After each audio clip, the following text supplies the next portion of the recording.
quick intro. My name is Pankaj Nakhat.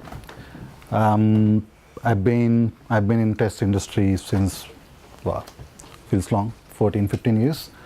And predominantly last few years, I've been working in financial industry. Worked in all forms of agiles, good or bad, lean, scrum, kanban, scrum ban, whatever you want to call it. This topic basically, I wanted to cover very specific of behavior-driven development. Before I start, I just wanted to quick check in the room, basically, how many of you are QAs, testers, some sort of testers, basically, so I get an idea. Okay, so quite a few. And how many of you are aware of BDD or doing some sort of BDD, basically? Works, fantastic. Right, so what I put together, and I may not be able to go through all the slides, basically. And perhaps if you want to stop me in between, I'm more than happy to sort of let it be an interactive session, So what I put together basically is some of the experiences working on BDD or behavior-driven development or acceptance testing-driven development. How it got wrong for myself, I learned it hard way. How people still get it wrong, basically, although it's been there for a while. We're not getting value out of it in places, basically, because our concepts are wrong, myths, what people think about BDD, and some challenges, basically, and see how we can overcome it, basically. So some of the practical examples from my experiences. So quick agenda, what is BDD anyway? I don't think I need to go through it. Why BDD? Some of the myths in the industry or what I see around, basically. Deep diving into challenges, what are the challenges and how to overcome them, basically. And some discussions if we get time, now maybe later on. So definition of BDD, again, so different names. For me, BDD, I started using BDD when we didn't call it BDD. It was sort of common way of coming in and talking about something which will help to build a common understanding. And then sort of few years ago, basically, sort of the BDD terms picked in. People also call it different names, specification by example, deliberate discovery, BDD, ATDD, some of the sort of sub-terms, impact mapping, etc. But I want to get to the core of the sort of discussion, basically, which is very specific on myths and challenges. So why we need BDD, basically. Again, I'll quickly run through this so that I can get to the core topics we want to talk about. And I think some of the previous speakers sort of covered it, basically, that why we needed Agile is to talk about whether we're building the right softwares. And then some of the things we got by doing this is delivering frequent software, early feedback, etc., etc. And one of the challenges remained, and why we needed BDD is basically to bridge the gap of communication between technical and non-technical people. So when I say technical is a team, dev, testers, etc. And when I say non-tech people is usually stakeholders, product owners. And that remained a big challenge because we built something, and by the time they got to see it, no, hang on, I didn't want this. Because the language we used, and by the time it got to implementation, things changed. It's not the same thing we discussed, or it's not the same thing we understood, basically. And hence, there was a need of something called as BDD, or something like BDD, where it allowed all the members of the team, including product owners, stakeholders, to come in and have the conversation in one sort of platform, one language, and carried on in the software. So that became sort of living documentation. That's the idea. So, it allows the teams to focus on behavior rather than sort of implementations. But what has happened, basically, and my talk today, basically, very specifically around how testing community, it got it wrong, and how it sort of changed its purpose as a time, basically, and not necessarily bad at times, and there's context to it. But let's get to the. So it's a communication paradigm. As I said, that's the core purpose of BDD, that you want all your SMEs, all your stakeholders to come together and talk in a common language. So this is what I want to talk about more, basically. So myths. Now, one of the project I was working on a few years ago, basically, it was a big bank, and there was a big consultancy involved, and this is one of the biggest myths in the industry. The BDD is Cucumber, Cucumber is BDD. So when people think of BDD, they think of Cucumber.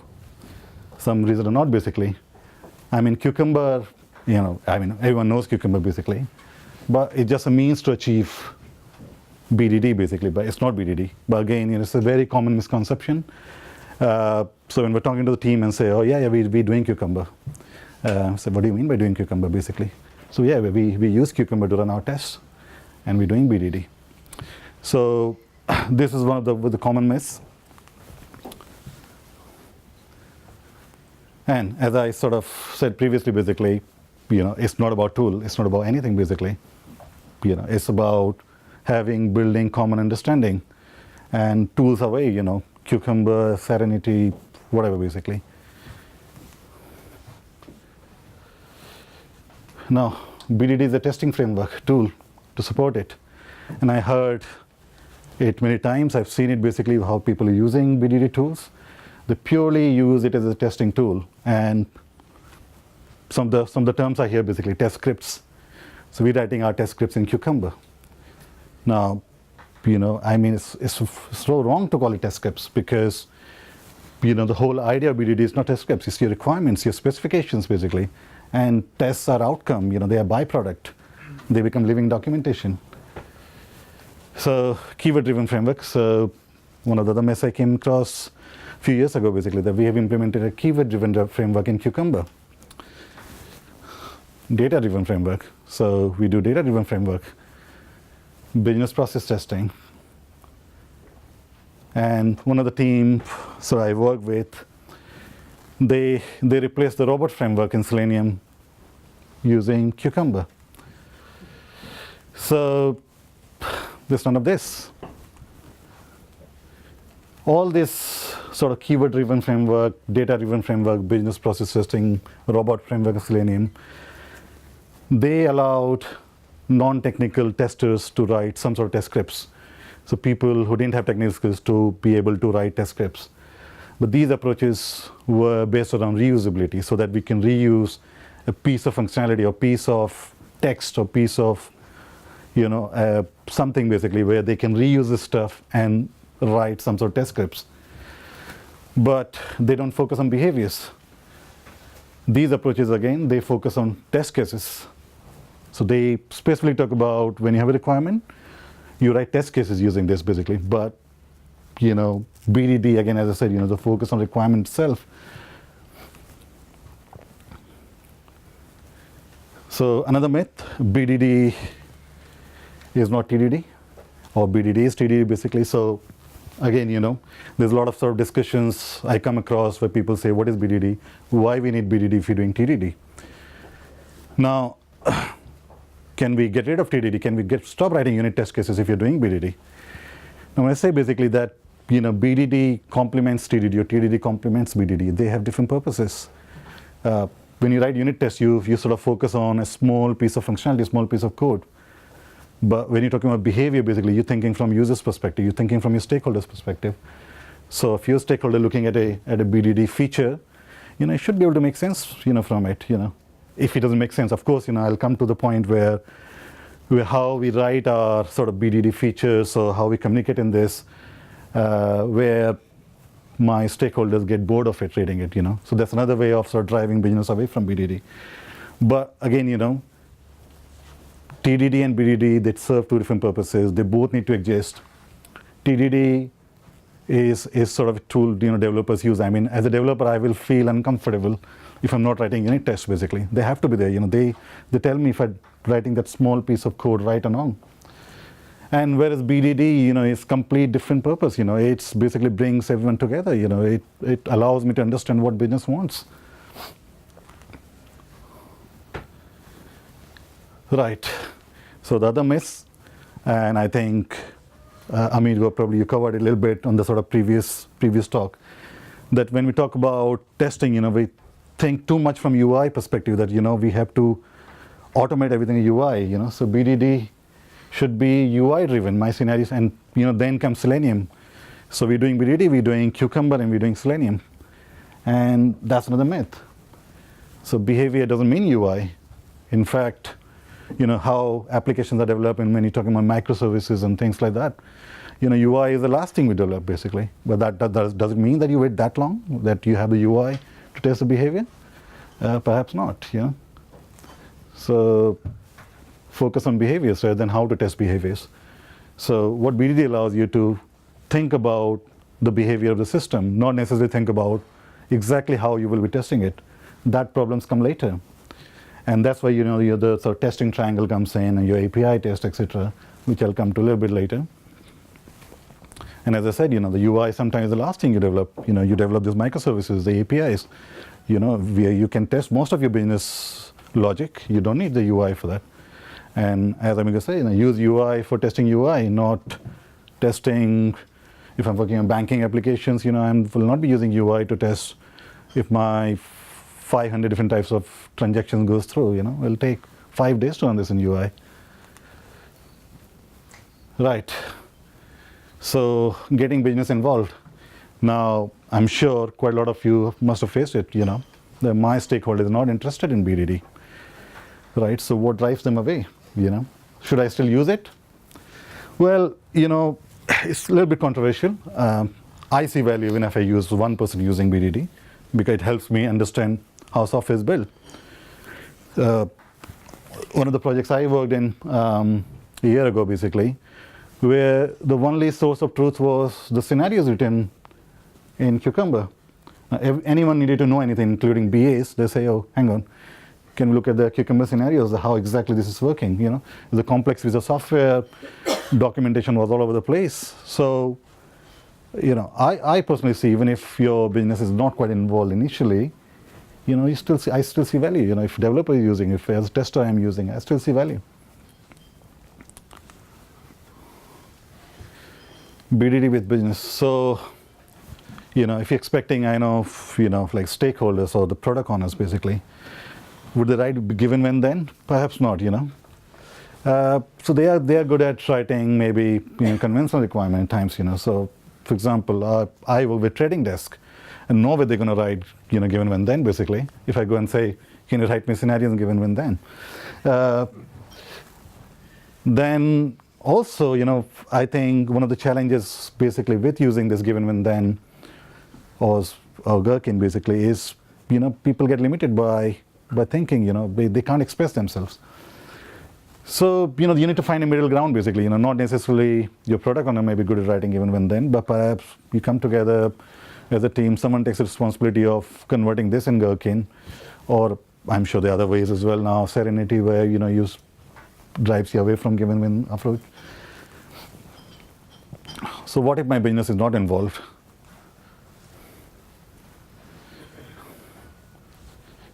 Now, one of the other reason and the challenges I've seen the why business drives away from this thing, basically they get bored. They get bored of reading these things, like given, when, then, and they get bored. And that's a realistic scenario. If you ask your stakeholders, okay, can you write my 20 feature files? They get bored. And one of the reasons they get bored because the kind of languages we use when we communicate, when we write this feature file, when we write our scenarios. And I've taken one example of this, of sort of badly written. So this is sort of a website registration process. And I've seen this basically. This is very close from one of my experiences, where feature file was written like this, where the language used was very low level webby. So I click on this, I enter text, and user enter password, and user click on submit button, my product owner doesn't care basically how you enter the password, how you click the button basically. So what he cares basically, whether my registration is working fine or not. So hence the language we use, becomes very, very important. So, very abstractly, I've sort of tried to rewrite this. So these two sentences basically, which was the previous scenario. This is navigation. We're really interested how you navigate to a page. That can change basically. Then this is mostly clicking, entering text, etc., etc. So this is mostly about registration process.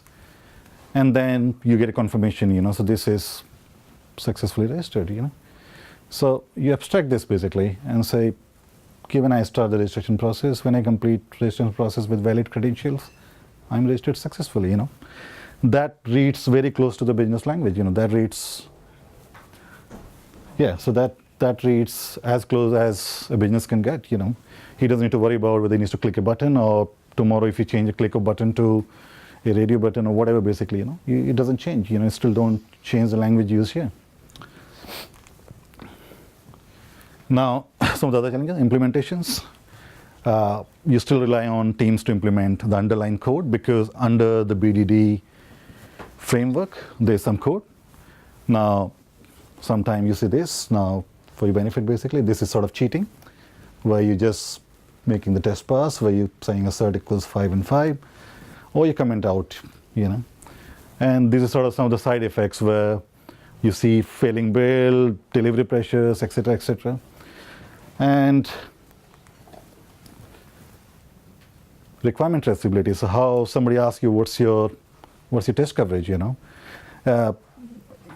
don't get test coverage basically, So if you're using sort of unit test coverage, you can get from tools.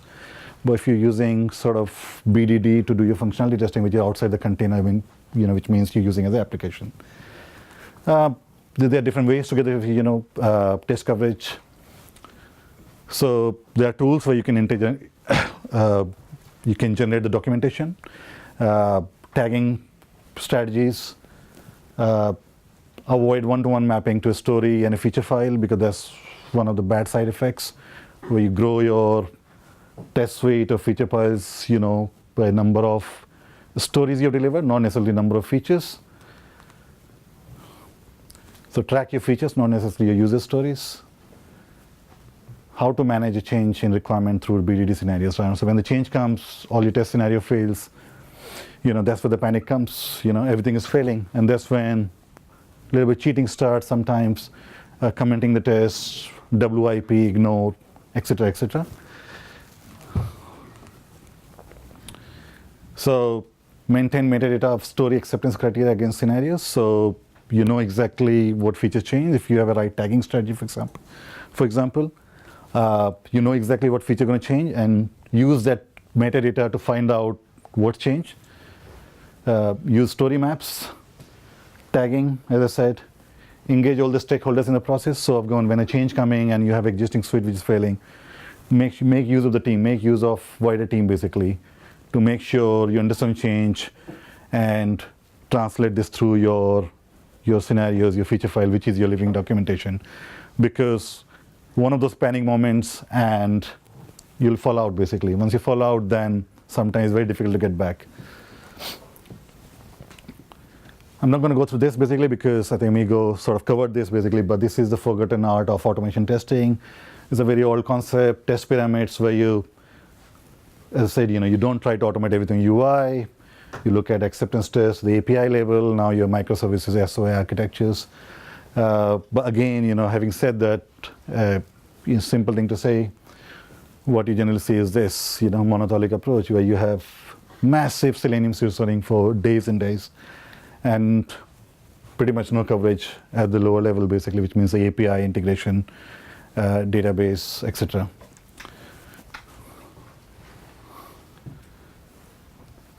Code refactoring. So, it's easy to manage change in unit tests when the code changes because it's sort of tightly coupled with your production code, not necessarily in terms of BDD behaviors. So I sort of covered it basically in my previous slide. That start top down and assess the change in behavior first. So not necessarily just go and blindly change everything. What's changed, you need to know. Failing behaviors are feedback, welcome them. Now, it's a very simple sentence, but it doesn't happen often. When the build fails, panic is, oh, why build is right? You need to make it green. Now, that rush to make it green sometime, you bypass the process. So welcome the feedback, Failing tests, you write tests because they fail, You don't write tests because you want them to pass every time, basically. So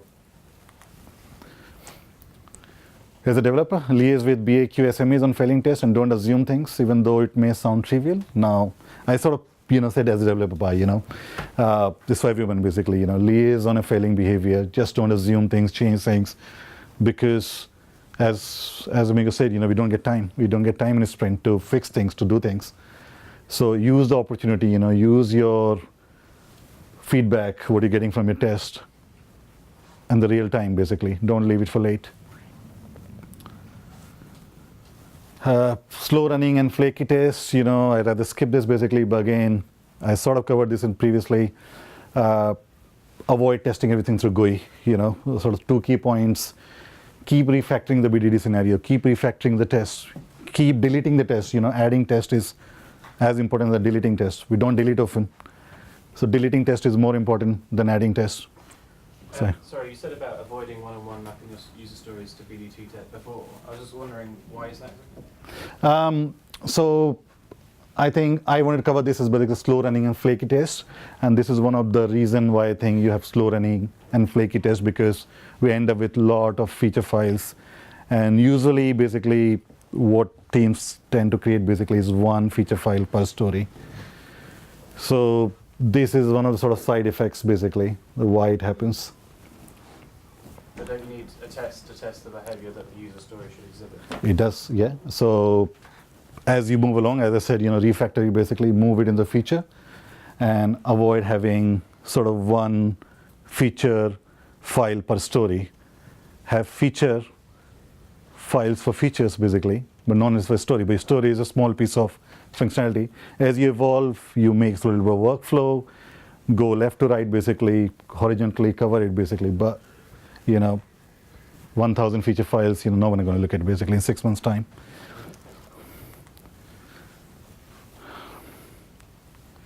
Yep. So I'd rather skip it. Basically, short of time. Some of the other uses of BDD, basically, non-functional requirements, makes perfect sense, because this is one of the most ignored babies in sort of agile testing, non-functional testing. Comes late, often ignored, and bites us back most of the time in production. Use BDDs to write down expectations, write down your benchmarking, write down your non-functional testings. It will make sense. Exploratory testing. BDD scenarios is a perfect recipe for exploratory testing, because A, it sets the context, which means you're not out of the context when you're doing exploratory testing. B, it will allow you to set up the data, etc., to get to the point, basically. Whereas, the exploratory testing, most of the time it goes wrong, where it becomes random testing, not exploratory testing. We miss the context, what we're doing. I think BDD scenarios is a sort of good way to help you with exploratory testing. Demos using BDD, I mean, I've used it all the time, basically, since I've started using in BDD or sort of BDD tools, basically. Use it for demos, because A, it sets a scene, sets a script, and B, on a click of a button, I have my data there, basically, so I can just click and play.